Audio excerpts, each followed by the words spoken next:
6 years ago today, our war against the country that attacked us on 9/11 ended, and American troops started to come home. At least that's the impression you would get if you went back and read George Bush's infamous mission accomplished speech, which our friend Keith Olbermann still uses as a benchmark in time to sign off his show every night. Although the Bush White House initially blamed the mission accomplished banner on the sailors of the USS Abraham Lincoln themselves, the speech itself gives lie to that lie. It makes clear that the whole point of the event, banner or no, was to take a victory lap. Major combat operations in Iraq have ended. In the Battle of Iraq, the United States and our allies have prevailed. America is grateful for a job well done.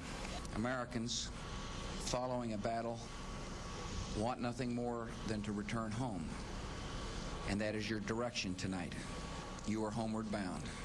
You are homeward bound. Homeward bound. Exactly 6 years later, how many deployments have those troops seen since? Looking back on the anniversary of the mission accomplished speech, everything from the promise that the troops were coming home, to the flight suit strutting, to the blatantly untrue swaggering statements about what the war was for, make it seem like it's of another era, like it's a caricature of the Bush presidency. We have not forgotten the victims of September the 11th, the last phone calls, the cold murder of children, the searches in the rubble. With those attacks, the terrorists and their supporters declared war on the United States. And war is what they got.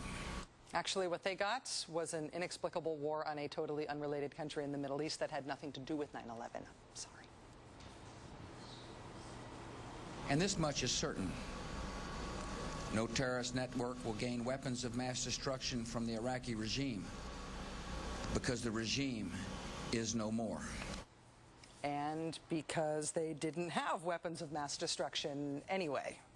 And even if they did have those WMDs, you think that getting rid of the regime would have made sure that they ended up in safe hands while you abandoned the country to looting and anarchy and civil war and death squads? You think those non-existent WMDs would have just magically found their way into a vault or something? You know, yelling at George W. Bush's speeches about the Iraq War, I realize, is very last year. It's very pre-Obama. It's old news, like the Iraq War itself, right? Except for the fact that it's not. Today, the U.S. military announced that 3 more American troops were killed in Iraq in combat operations in Anbar province. We've still got 142,000 American troops serving there. And if you're really ready to go tripping down what feels like memory lane but is actually totally still going on and has never been fixed, consider this legal news about what is still the largest private for-profit contractor in the war zone, KBR. You might remember our coverage on this show of KBR's contract to provide electrical work for U.S. facilities in Iraq. At least 18 American troops are believed to have been killed by electrocutions there.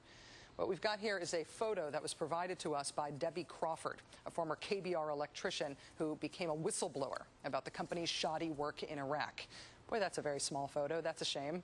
Well, if you can get real close to your TV there, what you can see is running water coming out of the tap in American living quarters in Iraq. The little probe sticking into the running water is a voltage meter, and it's reading 180.6. In other words, the water coming out of that tap is charged to over 180 volts. You stick a fork in an outlet in your house, that's about 120 volts. That water is over 180 volts. It was electrified water coming out of a shower head in barracks in Iraq that killed a young Green Beret named Staff Sgt. Maseth last January. Again, he's one of more than a dozen troops killed in Iraq, not by enemy fire, but by electrocution.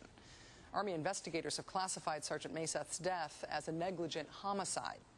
KBR was responsible for the electrical work in that building, but they continue to deny any responsibility in this case, and they continue to hold the U.S. government contract for providing electrical services in Iraq.